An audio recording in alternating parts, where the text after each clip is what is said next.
बच्चों, हमने पाठ 10 वसंत में अपूर्व अनुभव पढ़ा। बहुत ही अच्छा पाठ था, बहुत आपको समझ में भी अच्छे से आया होगा। अब हम इस पाठ के प्रश्न उत्तर शुरू करेंगे। प्रश्न उत्तर आपकी स्क्रीन पर आएंगे, आप उन्हें एक एक करके आप लिखते जाइए। प्रश्न उत्तर स्क्रीन पर आएंगे, मैं उन्हें पढ़ूंगी, आप ध्यान से सुनेंगे और अपनी कॉपी में लिखेंगे। नहीं समझ में आता है तो आप मुझसे पूछ सकते हैं। पाठ से आगे के प्रश्न इस प्रकार हैं। प्रश्न 1, यासुकी-चान को अपने पेड़ पर चढ़ाने के लिए तोत्तो-चान ने अथक प्रयास क्यों किया? लिखिए। इसका उत्तर इस प्रकार है। यासुकी-चान तोत्तो-चान का घनिष्ठ मित्र था, बहुत गहरा मित्र था। उसे पोलियो हो गया था, जिसके कारण उसके हाथ पैर सही रूप में काम न करते थे। पेड़ पर चढ़ना तो उसके लिए संभव ही न था, जबकि जापान के शहर तोमोए में हर बच्चे का एक निजी पेड़ था। लेकिन यासुकी-चान ने शारीरिक अपंगता यानी जो विकलांग होते हैं, जो चल नहीं पाते हैं, ऐसी उनकी कमज़ोरी जो होती है, के कारण किसी पेड़ को निजी नहीं बनाया था। प्राइवेट, निजी यानी प्राइवेट। उसके मन की पेड़ पर चढ़ने की चाह को पूरा करने के लिए तोत्तो-चान ने यासुकी-चान को पेड़ पर चढ़ाने का अथक प्रयास किया। अथक यानी बहुत कठिन, है ना, बहुत कठिन प्रयास उसने किया। प्रश्न 2, दृढ़ निश्चय और अथक परिश्रम से सफलता पाने के बाद तोत्तो-चान और यासुकी-चान को अपूर्व अनुभव मिला। इन दोनों के अपूर्व अनुभव कुछ अलग अलग थे। दोनों में क्या अंतर रहे? लिखिए। उत्तर है, पेड़ से बच्चों का अटूट संबंध था। वे अपने अपने पेड़ को निजी संपत्ति मानते थे। वे पेड़ पर चढ़कर काफ़ी खुश होते थे और मौज मस्ती करते थे। बाग में उनकी गतिविधियों को देखकर यासुकी-चान को अपनी अपंगता पर हताशा होती होगी। उसके मन में उदासी छा जाती होगी। उसे अपनी विवशता पर काफ़ी दुख होता होगा।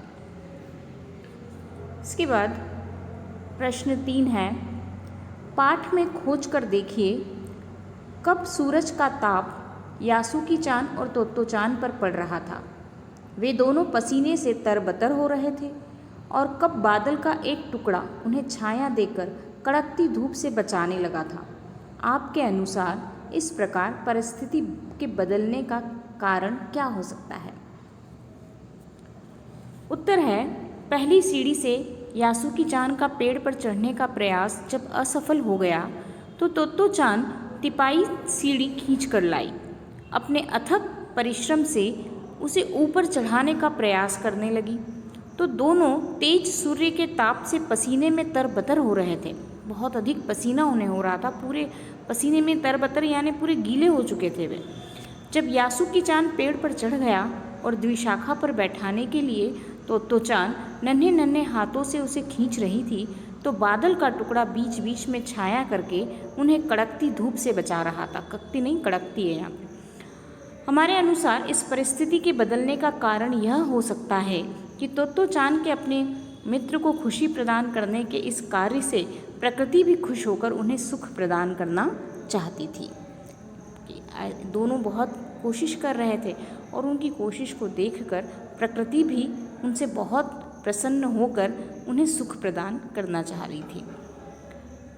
प्रश्न 4, यासुकी-चान के लिए पेड़ पर चढ़ने का यह अंतिम मौका था।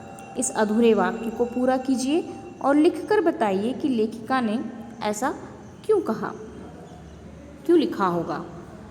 यासुकी-चान के लिए पेड़ पर चढ़ने का यह पहला अवसर था, जिसे तोत्तो-चान ने बड़ी मुश्किल से पूरा किया। यह इतना जोखिम भरा कार्य था कि शायद यह यासुकी-चान के लिए पहले के साथ अंतिम मौका था। लेखिका ने ऐसा इसलिए कहा क्योंकि बहुत जोखिम उठाकर अपने माता पिता को बिना बताए तोत्तो-चान उसे पेड़ पर लेकर गई थी। शायद वह दोबारा ऐसा कभी न कर पाएगी।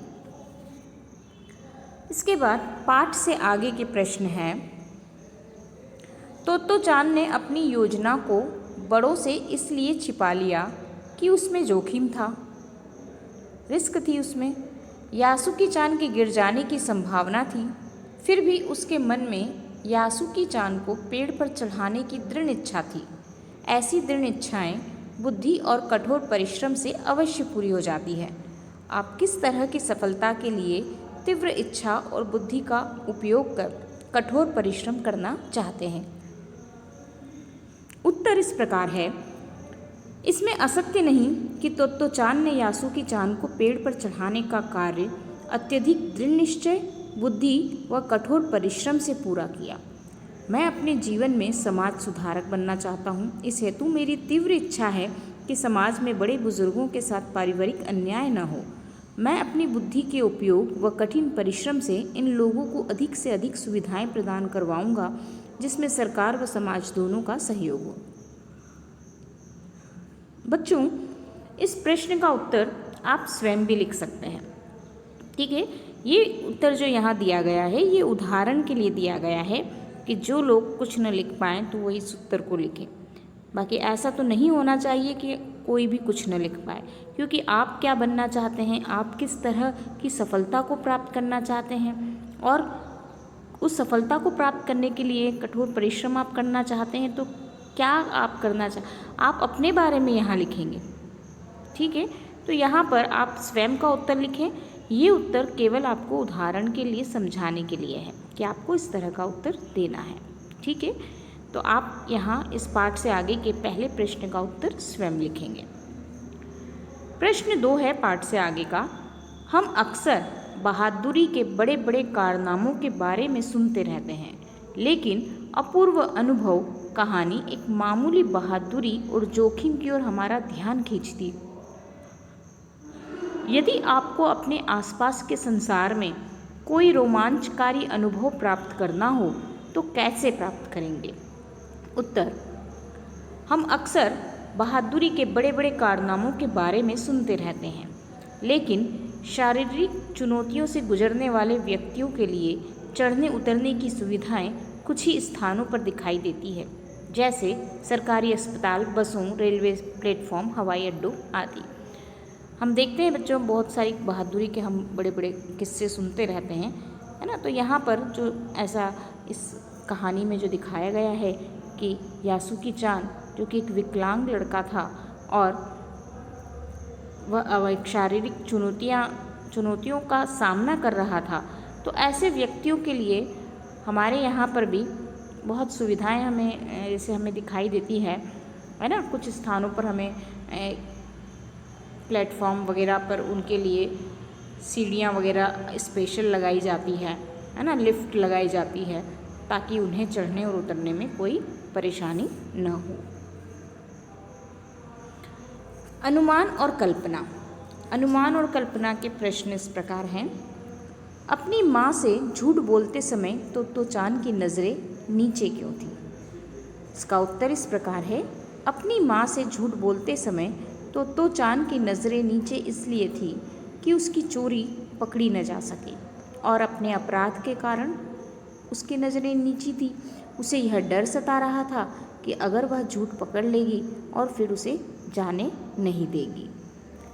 प्रश्न 2, अपनी माँ से झूठ बोलते समय प्रश्न 2, यासुकी चान जैसे शारीरिक चुनौतियों से गुजरने वाले व्यक्तियों के लिए चढ़ने उतरने की सुविधाएं हर जगह नहीं होती, लेकिन कुछ जगहों पर ऐसी सुविधाएं दिखाई देती है। उन सुविधा वाली जगहों की सूची बनाइए। शारीरिक चुनौतियों से गुजर रहे लोगों को विशेष सुविधाएं अगर प्रदान की जाए तो उनका जीवन यापन कुछ सुलभ हो सकता है। सुलभ यानी सरल हो सकता है। हमें शारीरिक चुनौतियों से गुजर रहे लोगों के लिए सुविधाएं सरकारी अस्पतालों, बसों, रेलवे प्लेटफॉर्म व हवाई अड्डे पर ही मुख्य रूप से देखने को मिलती हैं।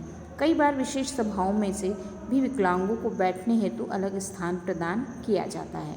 इसके अलावा शिक्षण संस्थाओं व नौकरियों में भी विकलांगों का एक अलग कोटा आरक्षण है। तो इस तरह से आप अनुमान और कल्पना के प्रश्न लिख सकते हैं। इन्हें कॉपी में लिखना है। इसके बाद आता है भाषा की बात का पहला प्रश्न। द्विशाखा शब्द द्वि और शाखा के योग से बना है। द्वि का अर्थ है दो और शाखा का अर्थ है डाल। द्विशाखा पेड़ के तने का वह भाग है जहाँ से दो मोटी मोटी डालियाँ एक साथ निकलती हैं। द्वि की भांति आप त्रि से बनने वाला शब्द त्रिकोण जानते होंगे। त्रि का अर्थ है तीन। इस प्रकार 4, 5, 6, 7, 8, 9 और 10 संख्यावाची संस्कृत शब्द उपयोग में अक्सर आते हैं।